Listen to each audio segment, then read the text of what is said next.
Cristianos deficientes es nuestro tema.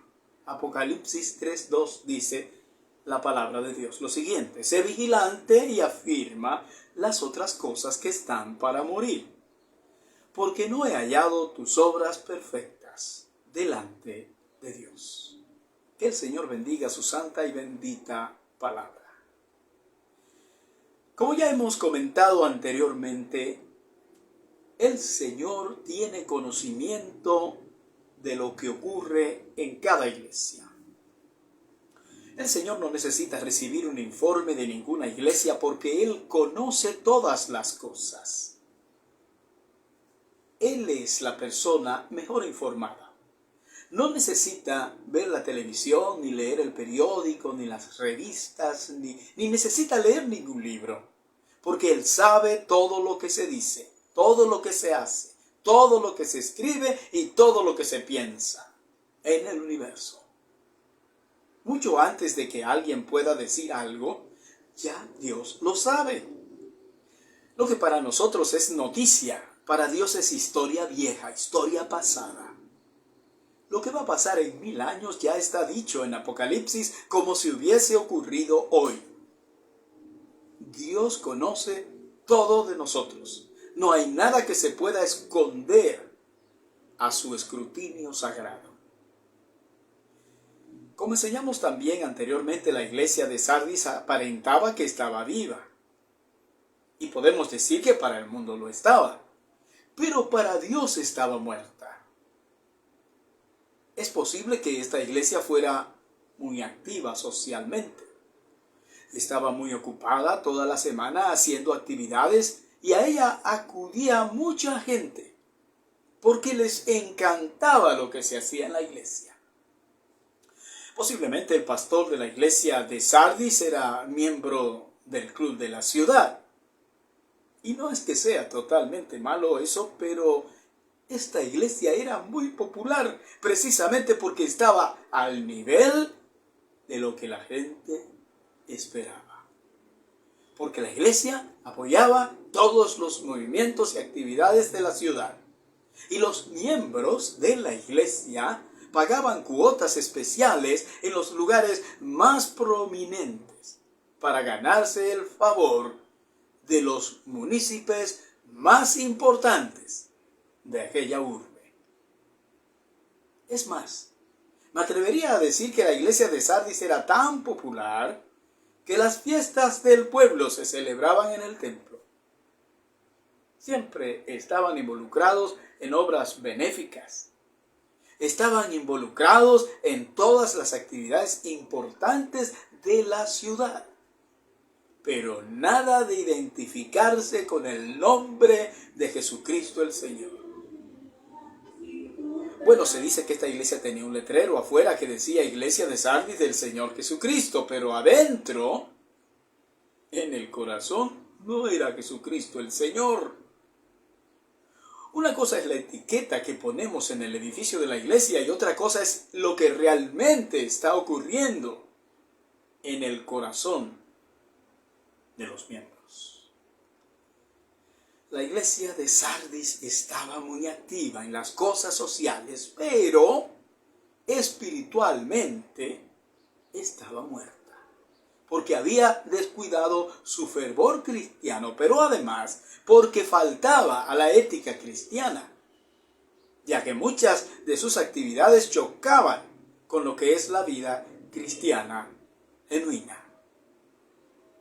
Una cosa que demanda el Señor para los que le siguen es la integridad. Todos los actos de un creyente tienen que ser congruentes con los principios bíblicos. Basados en esta condición de la iglesia de Sardis, vamos a ver el tema cristianos deficientes.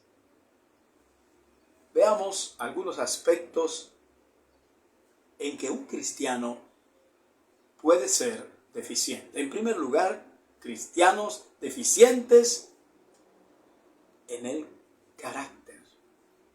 El carácter es lo que nos define, lo que manifiesta nuestros principios morales y éticos, nuestros modales a la hora de enfrentar las diferentes situaciones en la vida. La Biblia está llena de historias de personas que mostraron al mundo su carácter de integridad y santidad. Por ejemplo, podemos hablar de Daniel, pero también de sus 3 amigos, Ananías, Misael y Azarías. Ellos habían determinado no contaminarse con la comida del rey cuando servían como prisioneros en los tiempos del cautiverio babilónico, bajo el yugo de Nabucodonosor. Daniel capítulo 1, versículo 8. Y esta determinación fue respaldada por Dios, llegando el rey Nabucodonosor a reconocer la supremacía de estos jóvenes hebreos por encima de todos los sabios que había en el reino de Babilonia en aquel entonces. Pero conocemos muy bien la narración bíblica de los 3 amigos de Daniel, los cuales por su fe y su carácter determinado de obedecer a Dios antes que a los hombres, dieron una tremenda lección de vida a los habitantes de Babilonia, cuando se negaron a adorar la estatua de oro del rey Nabucodonosor. Y Dios los protegió de manera evidentemente milagrosa. Un final feliz. Dios los protegió del fuego del horno ardiente en el que fueron echados. Usted puede leer esto en Daniel capítulo 3. Lo que está ocurriendo en la iglesia de Sardis es todo lo contrario de lo que vemos en estas historias de Daniel y sus amigos en el Antiguo Testamento.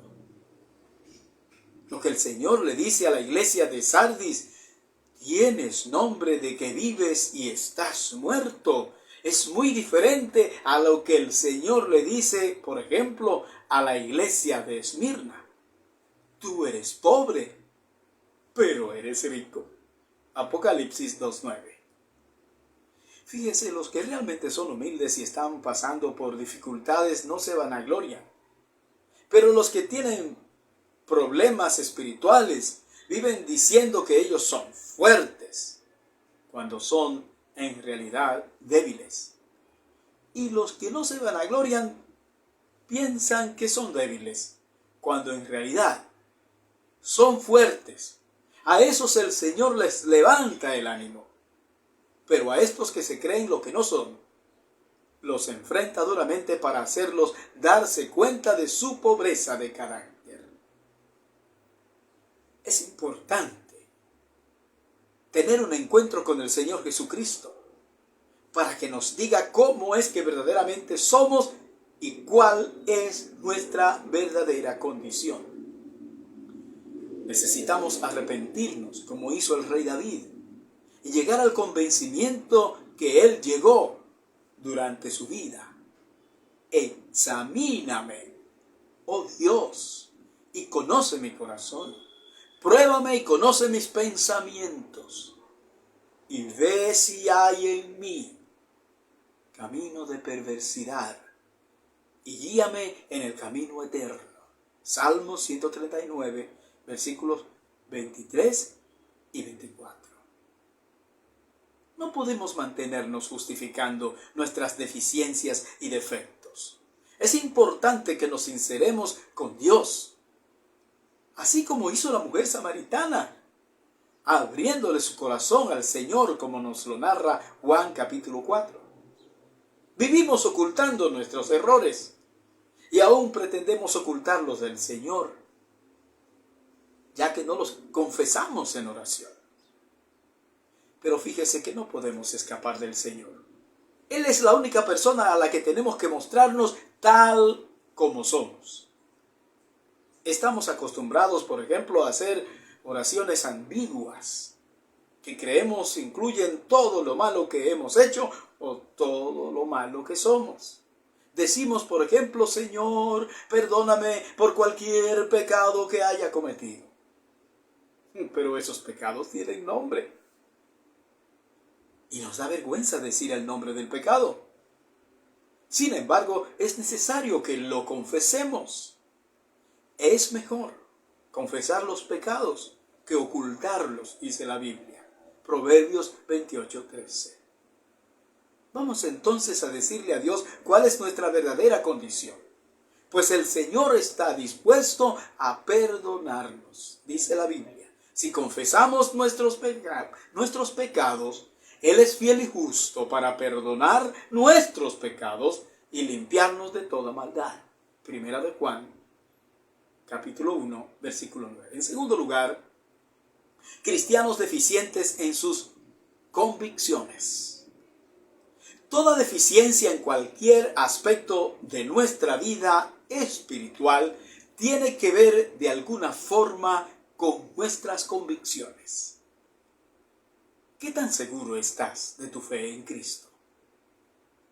¿Es tu fe producto de un efecto cultural o es el producto de una genuina y verdadera conversión? Cuando nuestras convicciones son débiles, entonces puede ocurrir lo que vemos en la iglesia de Sardis. Una iglesia que recibe una fuerte amonestación del Señor. Sé vigilante y afirma las otras cosas que están para morir, porque no he hallado tus obras perfectas delante de Dios. Apocalipsis 3:2. El Señor le da una oportunidad a esta iglesia y le dice: todavía tienes tiempo de levantarte. Así que las poquitas cosas que te quedan, si es que te quedan algunas, afírmalas. El apóstol Pablo le hace una advertencia similar a la iglesia de Éfeso cuando le escribe y le dice lo siguiente: por lo cual dice, despiértate tú que duermes, y levántate de los muertos, y te alumbrará Cristo. Efesios capítulo 5, versículo 14. El cristiano tiene que actuar de acuerdo a sus convicciones. El Señor Jesús llama la atención a sus discípulos cuando estaban en el huerto de Getsemaní. Pues mientras Él sufría pensando lo que habría de soportar en la cruz, ellos estaban muy lejos de la realidad que en ese momento a Él le embargaba. Y les dice: ¿así que no habéis podido velar conmigo una hora? Velad y orad, para que no entréis en tentación. El espíritu a la verdad está dispuesto, pero la carne es débil. Mateo 26, 40 al 41. Fue en el fragor de la lucha que estos hombres fueron capacitados en sus convicciones, las cuales posteriormente moldearon su estilo de vida y les hicieron capaces de ofrendar gustosamente sus vidas por el Señor. Los creyentes necesitan mantenerse firmes en sus convicciones, cueste lo que cueste. Es necesario, para poder tener éxito en esta empresa, estar constantemente vigilando en oración, como dice el Señor, concentrados en la lectura y en el estudio de la palabra de Dios, y poner en práctica lo que aprendemos de ella. Finalmente, cristianos deficientes en el servicio. Fíjese, cuando nuestro carácter y nuestras convicciones como cristianos son deficientes, de seguro tendremos problemas en nuestra manera de ser y de actuar. Porque lo que uno cree incide en todo nuestro ser, norma nuestra conducta y nuestro proceder. El llamado que hace el Señor a la iglesia de Sardis para que sea vigilante y afirme las cosas que están para morir es una alarma producto de la condición de descuido en que se encontraba esta iglesia. El Señor dice a la iglesia de Sardis, y lo recalco: no he hallado tus obras perfectas delante de Dios. Es una lástima ver cómo algunos se pasan la vida dentro de la iglesia mirando lo que otros hacen, mientras ellos creen que su único llamado es ir a sentarse a escuchar. se pasan la vida alimentándose. Se engordan de estudios bíblicos, se engordan de sermones, pero no realizan ningún ejercicio. No están ocupados en ningún ministerio. Piensan que el trabajo les corresponde a otros, cuando el llamado para trabajar en la iglesia, escúchelo muy bien, es para todos. Si un creyente no usa los dones que Dios le ha dado, entonces el Señor estará muy molesto y decepcionado. No hay apoyo bíblico para decir que Dios quita los dones después que los otorga, sino más bien lo que he encontrado en la Biblia es que dice, porque irrevocables son los dones y el llamamiento de Dios. Romanos 11:29. Sin embargo, el apóstol Pablo, hablando a su hijo en la fe, Timoteo, le insta a no descuidar sus dones. Sí, porque los dones no se pierden, pero sí pueden ser menospreciados por el que los recibe. Por eso el apóstol le dice a Timoteo, no descuides el don que hay en ti, que te fue dado mediante profecía con la imposición de las manos del presbiterio. Ocúpate en estas cosas, permanece en ellas, para que tu aprovechamiento sea manifiesto a todos. Ten cuidado de ti mismo y de la doctrina, persiste en ello, pues haciendo esto, te salvarás a ti mismo y a los que te oyeren. 1 Timoteo 4, versículo 14 al 16. Aquí hay por lo menos 3 cosas que un cristiano no debe descuidar. En primer lugar, un creyente no debe descuidar el don de Dios. Los dones espirituales son proporcionados por el Señor mediante su Espíritu Santo desde el mismo momento en que nos convertimos. Estos dones o capacidades son necesarios para integrarnos en el trabajo de edificación de la iglesia. Efesios 4, 11 al 13. Las habilidades espirituales que le son proporcionadas a cada cristiano no son para guardarlas como una reliquia, sino para usarlas en el ejercicio de la fe, en favor del crecimiento integral de la congregación. En el caso de Timoteo, Dios le había capacitado para ejercer el llamado pastoral en la iglesia. Y el apóstol Pablo le anima para que desarrolle su don en todo su potencial.